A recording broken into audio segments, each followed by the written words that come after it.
గర్భం వచ్చిన తర్వాత 7 నెలలు నిండే వరకు ఎటువంటి జాగ్రత్తలు లేకుండా నిరభ్యంతరంగా సెక్స్లో పాల్గొవచ్చు. 7వ నెల నిండేటంత వరకు. తర్వాత కూడా సెక్స్లో పాల్గొవచ్చు. కానీ కడుపు ఎత్తుస్తుంది కదండి, ఎత్తుచ్చినప్పుడు కూడా సెక్స్లో పాల్గొన్నాడు కడుపు పడ్డాడు అనుకోండి, భర్త పడితే బిడ్డకి ఒత్తిడి కలిగి ఒక్కోసారి నష్టం జరుగుతుంది. అంచేత 7వ నెల నిండేటంత వరకు ఏ యాంగిల్లో ఇష్టం యాంగిల్లో సెక్స్లో పార్టిసిపేట్ చేయొచ్చు. ఏ యాంగిల్లో 7 నిండిన తర్వాత మాత్రం పురుషుడి కింద స్త్రీ పైన ఉండేది యాంగిల్లో చేయాలి. ఎందుకని ఆమె పొట్ట మీద పొట్ట కిందకున్నా పర్వాలేదు, కిందకి వేలాడితే నష్టం లేదు, కానీ పొట్ట మీద ప్రెషర్ ఉండకూడదు. పొట్ట మీద ప్రెషర్ ఉండకూడదు కనుక వాళ్ళు ఆ రంగా పైన చేయడం కరెక్ట్. లేదా ఇబ్బంది లేకుండా సైడ్ యాంగిల్లో ఎదురుబెదురుగా పడుకొని చేయొచ్చు. ఆ రంగు కూడా చేయొచ్చు అన్నమాట 7 ఇంకా కావాలంటే డాగీ పొజిషన్ అంటారు.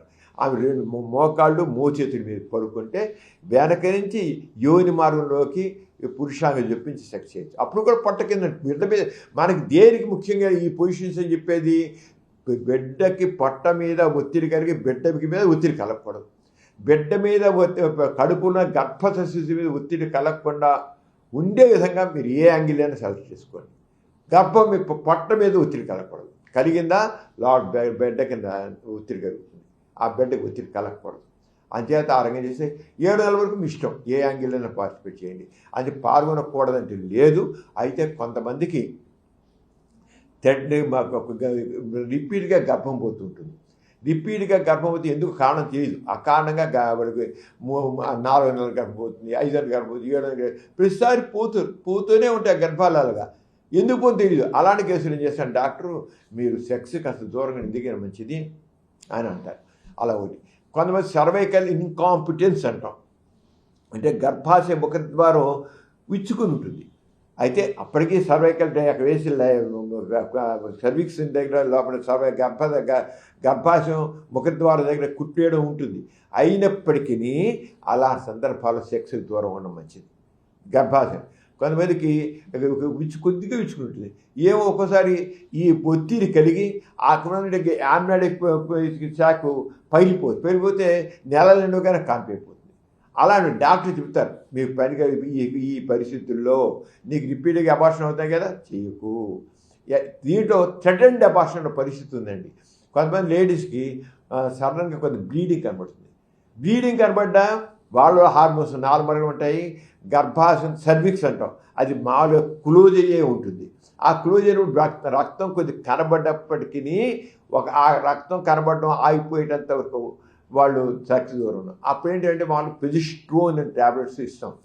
ప్రొజెస్ట్రోన్ ట్యాబ్లెట్స్ ఇస్తే ఇక బ్లీడింగ్ అయిపోతుంది, ఏముండదు శుభ్రంగా. సర్విక్స్ మనకి ఓపెన్ కాకుండా, అంటే గర్భాశయ ముఖ ద్వారం ఓపెన్ కాకుండా ఉంటే మామూలు సెక్స్. అదే డాక్టర్ చెప్తారు, పర్వాలేదు సెక్స్ ఈ 10 రోజులు దూరంగా ఉండండి, ఈ వారం 10 రోజులే దూరం అని చెప్తాం. అలా చేస్తే అలా ఉండొచ్చు అన్నమాట. అలాంటి పరిస్థితుల్లోనే సెక్స్కి దూరంగా ఉండాలి. కానీ తక్కిన మామూలుగా ఉండొచ్చు. 7 నిండిన తర్వాత మాత్రం కొన్ని జాగ్రత్తలు తీసుకొని దాదాపు 9వ నెల దాకా పార్టిసిపేట్ చేయొచ్చు. 9 నెలలు వచ్చాక మంత్స్ ఒక నెల 15 రోజులు కానీ నెల రోజులు కానీ ముందు మంచి ఆగిపోతే మంచిది. అప్పుడు కొంతమంది చేసేవాళ్ళు జాగ్రత్తలు చేస్తే గట్టి స్ట్రోక్స్ ఇవ్వకుండా చేస్తే మాత్రం రేపు కాకపోతే ఇవాళ కూడా సెక్స్లో బాగోవచ్చు. ఏది జాగ్రత్తగా ఏమాత్రం లోపలికి ఒత్తిడి కలగకుండా కేవలం పురుషాంగం కాస్త కొద్దిగా చేసి అలా చేసినప్పుడు అప్పుడు కూడా పాల్గొచ్చు. ఈ సెక్స్లో పాల్గొనడం వల్ల ఆవిడ సుఖప్రాప్తి పొందకుండా మనసుని కంట్రోల్ చేసే పని లేదు. ఆవిడ మనసులో చాలా ఉద్రేకం చెందినప్పటికీ దాని యొక్క ప్రభావం గర్భం మీద ఉండదు, కాన్పు అయిపోతుంది, కాన్పు రావు. కొంతమంది ఏమనుకుంటారంటే మరి కొంతమంది చాలా ఎక్సైట్ అవుతారు. ఎక్సైట్ అవ్వడం వల్ల కాన్ఫిడెంట్ వచ్చేస్తాయేమంటే కాన్ఫిడెంట్ అయ్యారు. ఆ ఎక్సైట్ అయితే అవ్వచ్చు, కానీ అయినప్పటికీ ఎటువంటి ప్రమాదం లేదు. ఎందుకంటే ఆ మాత్రం ఎక్సైట్మెంట్ వల్ల కాన్పు అయిపోయే నొప్పులు మాత్రం రావు. స్త్రీకి సుఖాన్ని భంగిమ మెయిన్గా ఏంటంటే ఆవిడ మామూలుగా చేస్తారు, కానీ ఆవిడ క్లైటోరిస్కి జీ స్పాట్కి మంచి స్టిమ్యులేషన్ రావాలండి. ఆ జీ స్పాట్ కంటే మామూలుగా ఆవిడ పైకి వస్తే పురుషుడు కింద, స్త్రీ పైకి చేసేది ఆవిడ ఇష్టం వచ్చినట్లుగా ఆవిడ క్లైటోస్ యోని దగ్గర పైన ఉంటుంది, అక్కడ స్టిమ్యులేట్గా చేసుకుంటుంది, జీ స్పాట్కి స్టిమ్యులేషన్ కలిగేట్ చేస్తుంది. ఆ రంగా తనకి బాగుంటుంది. అదే కాక డాగీ పొజిషన్లో కూడా, అంటే మోకాళ్ళు మోచేది స్త్రీ పడుకుంటే వెనక నుంచి పురుషుడు ప్రయోజనం చేస్తే అది కూడా స్త్రీకి తృప్తిగా ఉంటాయి. అలాగే స్త్రీ చేతులు లేని కుర్చీలో మగవాడు కూర్చుని ఉంటే ఆవిడ పైకి వచ్చి చేస్తే అప్పుడు కూడా సాధారణంగా ఇలాంటివి కొన్ని సైడ్ టు సైడ్ చేసే కూడా ఉంటాయి. మెయిన్గా మాత్రం ఈ రకమైన యాంగిల్స్ తన యొక్క యాక్టివ్ పార్ట్ ఉండే పొజిషన్స్ స్త్రీకి తృప్తిచ్చే యాంగిల్స్. మామూలుగా స్త్రీకి తృప్తిచ్చే యాంగిల్ చెప్పాం కదా, అది ఆవిడ పైకి వచ్చేది కానీ, లేదా పురుషుడు కుర్చీలో కూర్చొని చేసేది కానీ, లేకపోతే డాగి పొజిషన్ కానీ స్త్రీకి ఎక్కువ తృప్తికరంగా ఉంటుంది. అలాగా అది యాంగిల్సే కదండి. అసలు స్త్రీకి మొట్టమొదటిగా అసలు ఫోర్ ప్లే, ఆమె మొత్తం స్త్రీ శరీరం అంతా కామకేంద్రాలే. ఆ కామకేంద్రాలన్నీ స్పృశించి ప్రేరణ కలిగించి అప్పుడు సెక్స్లో పాల్గొంటే స్త్రీకి ఎలా పాల్గొన్నా మంచి తృప్తిగానే ఉంటుంది. అంచేత ముందు ఫోర్ ప్లే లేని శృంగారం అసంపూర్ణం, అది గుర్తించి ఫోర్ ప్లే ఉండాలి. ఫోర్ ప్లేలో అంటే మొత్తం ఎక్కడెక్కడ లైంగికంగా ఎక్కువ ప్రేరణ కలుగుతుందో ముద్దు పెట్టుకోవడం, కోగిలించుకోవడం, లేదా రుమ్ములు చేపించే నోట్లో పెట్టి చేయడం, లేదా క్లైటో స్టిమ్యులేట్ చేయడం, జీ స్పాట్ని స్టిమ్యులేట్ చేయడం, వాళ్ళకి ఎక్కలేంటి మధురమైన స్పందనలు కలుగుతాయి. పురుషుడికి ఇచ్చేది మాత్రం పురుషుడికి సాధారణంగా వాడికి ఏ యాంగిల్ అయినా బాగుంది వాడికి. ఎందుకంటే పురుషుడికి యోని లోపలే వాడికి ఉంటుంది. యోని లోపల కొంత అంగచూషి చేస్తే కూడా పురుషుడికి బాగానే ఉంటుంది. పురుషుడు అంగచూషి చేస్తే దాంట్లో చాలా తృప్తి చెందుతాడు. స్త్రీ చేసి అంగచూషణ పురుషుడికి బాగుంటుంది. అదే ఏ పురుషుడైనా సరే యోనిలోకి పురుషాంగం పూర్తిగా జొప్పించబడి ఉన్నట్లు చేయగలిగితే ఏ యాంగిల్ అయినా పురుషుడికి తగ్గదు. పురుషుడికి పెద్ద ఎక్సెప్షన్స్ ఏం లేవు. కానీ స్త్రీ కింద పురుష పైకి చేసేది బాగానే ఉంటుంది. వాడికి సాధారణ మనం రొటీన్గా చేసే భంగిమది, ఆ భంగిమలు బాగానే ఉంటుంది.